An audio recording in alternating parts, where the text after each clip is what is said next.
أعوذ بالله من الشيطان الرجيم بسم الله الرحمن الرحيم يا أيها النبي جاهد الكفار والمنافقين واغلظ عليهم ومأواهم جهنم وبئس المصير يحلفون بالله ما قالوا ولقد قالوا كلمة الكفر وكفروا بعد إسلامهم وهموا بما لم ينالوا وما نقموا إلا أن أغناهم الله ورسوله من فضله فإن يتوبوا يك خيرا لهم وإن يتولوا يعذبهم الله عذابا أليما في الدنيا والآخرة وما لهم في الأرض من ولي ولا نصير ومنهم من عاهد الله لئن آتانا من فضله لنصدقن ولنكونن من الصالحين فلما آتاهم من فضله بخلوا به وتولوا وهم معرضون فأعقبهم نفاقا في قلوبهم إلى يوم يلقونه بما أخلفوا الله ما وعدوه وبما كانوا يكذبون ألم يعلموا أن الله يعلم سرهم ونجواهم وأن الله علام الغيوب الذين يلمزون المطوعين من المؤمنين في الصدقات والذين لا يجدون إلا جهدهم فيسخرون منهم سخر الله منهم ولهم عذاب أليم استغفر لهم أو لا تستغفر لهم إن تستغفر لهم 70 مرة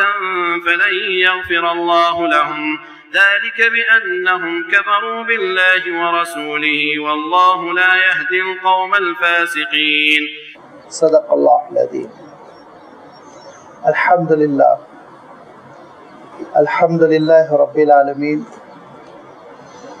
والصلاة والسلام على سيد المرسلين وعلى آله وأصحابه أجمعين اما بعد. سورۃ توبہ کا یہ 10واں رکوع ہے جس کی ابھی آپ کے سامنے تلاوت کی گئی، اور اس رکوع میں بھی پچھلے رکوع کی طرح اور پچھلی آیتوں کی طرح انہیں سازشوں کا تذکرہ اللہ تعالیٰ فرما رہا ہے جو سازشیں منافقین مدینہ منورہ میں کیا کرتے تھے حضور اکرم صلی اللہ علیہ وسلم کی موجودگی میں، حضور اکرم صلی اللہ علیہ وسلم پر ایمان کا دعویٰ کرنے کے بعد خود آپ صلی اللہ علیہ وسلم کے خلاف محاذ آرائی کرنا، یہ وہ منافقین کی خصلت تھی جو ان کے لیے تباہ کن ثابت ہوئی۔ پچھلی آیتوں میں اللہ تعالیٰ نے ان کی کچھ صفات کا تذکرہ فرمایا، جس میں سے دین کا مذاق اڑانا، حضور اکرم صلی اللہ علیہ وسلم کا، کلام پاک کا اور اللہ تعالیٰ کا مذاق اڑانا، اس کا تذکرہ کیا۔ ان کی ایک اور عادت کا اللہ تعالیٰ نے تذکرہ فرمایا کہ آپس میں گناہوں کی تلقین کرنا، برائیوں پر ابھارنا، نیکیوں سے روکنا، گناہوں کے معاملے میں سپورٹر بننا اور ایمان کے معاملے میں، بھلائیوں کے معاملے میں ایک دوسرے کو روکنا، اس کا بھی اللہ تعالیٰ نے تذکرہ فرمایا۔ جس تیسری چیز کا اللہ تعالیٰ تذکرہ فرما رہا ہے وہ دراصل حضور اکرم صلی اللہ علیہ وسلم سے خیانت کرنا یا عہد کر کے توڑ دینا یا بے وفائی کرنا ہے، لیکن اس سے پہلے خود اللہ تعالیٰ نے حضور اکرم صلی اللہ علیہ وسلم سے خطاب فرمایا، اور خطاب فرما کے ارشاد فرمایا کہ اے نبی، آپ کا جو رواداری کا، محبت کا اور ان پر کرم فرمائی کا رویہ ہے اور جس سے یہ غلط فائدہ اٹھا رہے ہیں، اس کو آپ اب منافقین کے سلسلے میں ختم کر دیں۔ حضور اکرم صلی اللہ علیہ وسلم ازراہ شفقت، ازراہ رحمت از راہ محبت بہت رواداری برتتے تھے. ان کی شکایتیں آپ صلی اللہ علیہ وسلم کے دربار میں آتی تھی اور شکایتوں کے ساتھ ساتھ لوگ یہ بھی چاہتے تھے کہ خبر لیں، ان میں سے بعضوں کی گردن اڑا دیں، ان میں سے بعضوں کو پکڑ کر سارے لوگوں کے سامنے رسوا کر دے. لیکن حضور اکرم صلی اللہ علیہ وسلم روکتے تھے اور شکایتوں کو تسلیم کر لینے کے باوجود ارشاد فرماتے تھے کہ انجان ہو جاؤ، خاموش ہو جاؤ. کبھی کبھی مرحلہ اتنا سخت ہو جاتا کہ لوگ تلملا کے کہتے کہ ایسے مردود شخص کو تو قتل کر دینا چاہیے، تو آپ فرماتے تھے کہ چھوڑ دو، ان کو قتل کیا جائے گا تو لوگ کہیں گے کہ محمد خود اپنے ساتھیوں کو قتل کرتے ہیں صلی اللہ علیہ وسلم. اس طرح سے حضور اکرم صلی اللہ علیہ وسلم منافقین کے سلسلے میں رواداری کرتے تھے، اور اس کا بھی ایک تذکرہ آگے آ ہی رہا ہے. تو اللہ تعالیٰ ارشاد فرماتا ہے یا ایھا النبی جاہد الکفار والمنافقین، اے نبی آپ اہل کفر سے اور اہل نفاق سے جہاد کریں، واغلظ علیہم، اور ان کے سلسلے میں آپ سختی کریں. جاہد الکفار والمنافقین، جہاد کریں، اس کے معنی نہیں ان کی گردنیں اڑا دیں. جہاد کے معنی محنت کے ہیں، سے پہلے میں آپ کی خدمت میں رکھ چکا ہوں. تو اس آیت کا مفہوم یہ ہے کہ اہل کفر اور اہل نفاق کے سلسلے میں یہ محنت کی جائے کہ کسی طرح اسلام میں داخل ہو جائیں، توبہ کر لیں، اور ان پر اس بات کی محنت کی جائے کہ یہ سچے دین کو قبول کر لیں. یہ پہلا مطالبہ ہے جو ہونا چاہیے. اور پھر اس کے بعد سے اللہ تعالیٰ ارشاد فرماتا ہے وَغُلُظْ عَلَيْهِمْ، اور ان کے سلسلے میں نرمی نہ برتی جائے، تساہل نہ برتا جائے، سختی کی جائے. جب ان کی شکایت آ جائے تو سختی سے نوٹ لیا جائے. حضور اکرم صلی اللہ علیہ وسلم غیر معمولی نرم دل تھے. آپ اس کا اندازہ اس بات سے کر سکتے ہیں کہ خود اللہ تعالیٰ ارشاد فرماتا ہے لَوْ كُنْتَ فَظًّا غلیظ القلب لانفضوا من حولک، اے نبی اگر آپ زبان کے سخت ہوتے یا دل کے سخت ہوتے تو سب لوگ آپ کے اطراف سے بھاگ گئے ہوتے. یہ اللہ تعالیٰ خود ارشاد فرماتا ہے آپ صلی اللہ علیہ وسلم کے اخلاق کے سلسلے میں.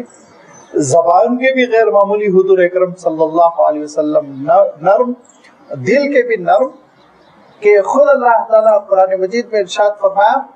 کہ بالمؤمنین رؤوف رحیم، اہل ایمان کے سلسلے میں تو آپ رؤوف ہیں، رحیم ہیں. بیائنی ہی اس صفت کا تذکرہ فرمایا جو اللہ تعالیٰ کی صفت ہے. رأفت کہتے ہیں رؤوف جس سے بنا شفقت کرنے والا، اور رحیم تو آپ جانتے ہیں اس کو کہتے ہیں جو بڑی مہربانی کرتا ہے. حضور اکرم صلی اللہ علیہ وسلم کی مہربانیوں کا اندازہ آپ اس بات سے لگا سکتے ہیں کہ اس سے پہلے بھی میں بار بار کہہ چکا ہوں کہ مسجد نبوی میں صحابہ کی امامت کرتے ہوئے، مسجد نبوی میں حضور اکرم صلی اللہ علیہ وسلم کی امامت ہو اور صحابہ کی جماعت ہو، اندازہ کیجئے وہ نماز بھی کیا نماز ہوگی. لیکن حضور اکرم صلی اللہ علیہ وسلم کے سلسلے میں راوی کہتا ہے کہ اگر پیچھے سے کسی بچے کے رونے کی آواز آتی تو آپ اپنی نماز مختصر فرما دیا کرتے تھے. یہ شفقت امت پر، یہ مہربانی اور یہ نرمی، اور اس کا یہ منافقین ناجائز فائدہ اٹھا رہے ہیں. اور کس قدر ان کی حرکت غلط تھی آپ اندازہ کیجئے کہ اللہ کے رسول صلی اللہ علیہ وسلم بقید حیات ہے اور بدعہدی کرنا، وعدہ خلافی کرنا، نافرمانی کرنا، اور اس کے ساتھ ساتھ بدزبانی کرنا کون گوارا کر سکتا ہے؟ حضور اکرم صلی اللہ علیہ وسلم کے سلسلے میں بھی کبھی کبھی بدزبانی کرتے جس کا اللہ تعالیٰ آگے تذکرہ فرما رہا ہے. کون مسلمان، اور اس زمانے میں جس زمانے میں حضرت ابوبکر و عمر ہیں، حضرت عثمان، حضرت علی جیسے صحابہ ہیں، لیکن اللہ کے رسول صلی اللہ علیہ وسلم صحابہ کو نرم کرتے رہتے تھے، ٹھنڈا کرتے رہتے تھے. بھول جاؤ اور خاموش ہو جاؤ یہ تلقین فرماتے رہتے تھے. اللہ تعالیٰ ارشاد فرماتا نہیں وَغُلُظْ عَلَيْهِمْ، ان کے سلسلے میں آپ سختی کیجئے. اور سختی سے مراد یہ نہیں نعوذ باللہ ان کو گالی بکی جائے، ان کو غلط بات کہی جائے، کیونکہ اگر یہ مراد ہوتا تو حضور اکرم صلی اللہ علیہ وسلم زندگی میں کیے ہوتے. آپ نے تبرہ کیا ہوتا، آپ نے سخت الفاظ کہے ہوتے، آپ نے بددعائیں دی ہوتی. ایسا کچھ نہیں. وَغُلُظْ عَلَيْهِمْ کے معنی کہ آپ غلیظ عربی میں کہتے ہیں سخت ہونے کو، اردو کا غلیظ تو آپ بالکل ذہن میں نہ لائیں، بلکہ اللہ تعالیٰ نے فرشتوں کی صفت بیان فرمائی، علیہ ملائکۃ غلاظ شداد۔ غلاظ غلیظ یا وغلوظ فعل امر کا جو یہ لفظ آیا، اس کے معنی ہوتے ہیں عربی میں صرف سخت، صرف سخت کو عربی میں غلیظ کہتے ہیں، اردو میں ہم اس کا ترجمہ سخت سے کریں گے۔ اب اردو والے اس لفظ کو اتنا غلیظ کیسے کر دیا پتہ نہیں، کہ اس میں کراہیت کا مفہوم بھی آ گیا، یہ ہماری اپنی اردو زبان کا مفہوم ہے۔ عربی میں اگر کہیں عرب آپ سے غلیظ کہے تو آپ برا نہ مانیں، وہ کسی ناپاک ناپسندیدہ چیز کو نہیں کہہ رہا، وہ کہہ رہا یہ چیز سخت ہے، بس اتنا ہی ہے، سخت چیز کو غلیظ کہا جائے گا عربی میں۔ وغلوظ علیہم، آپ سختی کریں، یعنی اے نبی آپ رواداری نہ کریں اب ان کے سلسلے میں، آپ کا رویہ دو ٹوک ہو، پتہ چل جائے آپ ناراض ہیں، پتہ چل جائے آپ نے ان کے عذر کو قبول نہیں کیا، پتہ چل جائے کہ آپ ان پر اب شفقت کرنے والے نہیں ہیں، یہ اللہ تعالیٰ تاکید فرما رہا ہے۔ لیکن حضور اکرم صلی اللہ علیہ وسلم کی نرمی پہ بھی آپ قربان جائیں کہ آگے آیت آنے والی ہے، اور آیت کی تفسیر میں یہ وضاحت آئے گی کہ پھر بھی حضور اکرم صلی اللہ علیہ وسلم کے دل میں کتنی شفقت تھی، انشاءاللہ آپ اندازہ لگائیں گے۔ اللہ کا حکم ہے یا ایھا النبی، اے نبی، جاہد الکفار والمنافقین، اہل کفر اور اہل نفاق سے آپ جد و جہد کریں، وہ بار بار اسلام سمجھائیں، اسلام میں آپ داخل کریں اور محنت کریں ان پر، وغلوظ علیہم، اور ان کے سلسلے میں رویہ آپ اپنا سخت کر دیں، کیونکہ جہنم، ان کا ٹھکانہ جہنم ہے، وہ بئس المصیر، اور وہ برا ٹھکانہ ہے جس میں یہ جانے والے ہیں۔ کیا فرمایا، ان کی کیا صفت ہے؟ یحلفون باللہ ما قالوا، خوب قسمیں کھاتے ہیں اپنی بات پر، جو کچھ انہوں نے کہا اس پہ خوب قسمیں کھا کھا کے اس کی سچائی کا یقین دلانے کی کوشش کرتے ہیں، حالانکہ وَلَقَدْ قَالُوا كَلِمَةَ الْكُفْرِ، کفر بکتے ہیں، بے شک انہوں نے کفر کیا۔ کتنے ان کے ایسے واقعات ہیں کہ انہوں نے انتہائی کفریہ قسم کے کلمات بکے اور حضور اکرم صلی اللہ علیہ وسلم کے دربار میں آ کے جھوٹی قسمیں کھائی، اور حضور اکرم صلی اللہ علیہ وسلم نے قسم کی بنیاد پر معاف کر دیا۔ ایک مرتبہ ذرا سا پانی کے سلسلے میں سبقت کر گئے، ایک مہاجر صحابی، انصاری صحابی نے اس موقع پہ یہ کہا کہ میں پہلے پانی لے لوں، مہاجر صحابی نے کہا میں پانی لے لوں، تھوڑا سا آپس میں میں تو ہو رہا ہے کہ عبداللہ ابن ابی ابن سلول پہنچتا ہے، اور اس کے بعد سے وہ یہ کہتا ہے کہ سمن کلبک یاکلک، اس کا مفہوم یہ ہے کہ کتوں کو لالا کے کھلاؤ تاکہ کل کے دن خود تم کو کھا جائیں، اور اس سے وہ مراد یہ لیا کہ مہاجرین کو تم لوگوں نے خود سر چڑھا لیا ہے، ان لوگوں کو تم نے اتنا سر چڑھا لیا کہ آج خود وہ تم سے آنکھیں ملا رہے ہیں، اور آج تم سے وہ لڑ رہے ہیں، تم کو پیچھے ڈھکیل رہے ہیں۔ حضور اکرم صلی اللہ علیہ وسلم کی خدمت میں ان صحابی نے آ کے شکایت کی کہ دیکھیں آنے والوں کے سلسلے میں، مہاجرین کے سلسلے میں اتنی خراب اس نے زبان استعمال کی، یہ الفاظ کہے سمن کلبک یاکلک، تو حضور اکرم صلی اللہ علیہ وسلم نے طلب فرمایا، آیا، آنے کے بعد ممبر کے پاس پہنچ کے اس نے قسم کھائی، کہا خدا کی قسم میں نے کہا ہی نہیں، غلط کہا۔ تو صحابی کہتے ہیں کہ حضور اکرم صلی اللہ علیہ وسلم نے مجھے ایسی ناراضگی کی نگاہوں سے دیکھا کہ میں گھبرا گیا، اور میں سوچا کہ اللہ یہ کیا ہوا کہ میں نے حضور اکرم صلی اللہ علیہ وسلم سے ایک سچ بات پہنچائی اور وہاں میری رسوائی ہو گئی، میں پھنس گیا۔ ایک مرتبہ ایک اور صاحب بیٹھے ہوئے گفتگو کر رہے ہیں اور اپنے قبیلے کی شان سنا رہے ہیں، اپنے خاندان کی شان سنا رہے ہیں، تو ایک صحابی بیٹھے ہوئے تھے حضرت عامر، انہوں نے کہا کہ بہرحال اللہ کے رسول آ چکے ہیں، اب کوئی کسی کی اہمیت باقی نہیں رہے گی، ہم سب کو اللہ کے رسول کی اطاعت کرنی چاہیے۔ وہ صاحب، ان کا نام اگرچہ روایتوں میں آتا ہے لیکن میں لینے کی اس لیے ضرورت نہیں محسوس کرتا ہوں کہ بعد میں انہوں نے صدق دل کے ساتھ توبہ کر لی، اس وقت وہ منافقین کے ساتھ تھے، اور انہوں نے کہا کہ اگر محمد سچے رسول ہیں تو ہم گدھوں سے گئے گزرے ہیں۔ تو صحابی نے کہا اس میں کوئی شک نہیں کہ محمد سچے ہیں اور تم گدھے سے گئے گزرے ہو، تم گدھے سے گئے گزرے ہو۔ تو انہوں نے کہا میں نہیں سمجھتا کہ محمد سچے رسول ہیں، سب بس مدینے عالم کی باتیں ہیں۔ وہ حضرت عامر حضور اکرم صلی اللہ علیہ وسلم کی خدمت میں حاضر ہوئے، حضور اکرم صلی اللہ علیہ وسلم کی خدمت میں شکایت کی کہ وہ شخص تو یہ اول فول پک رہا تھا،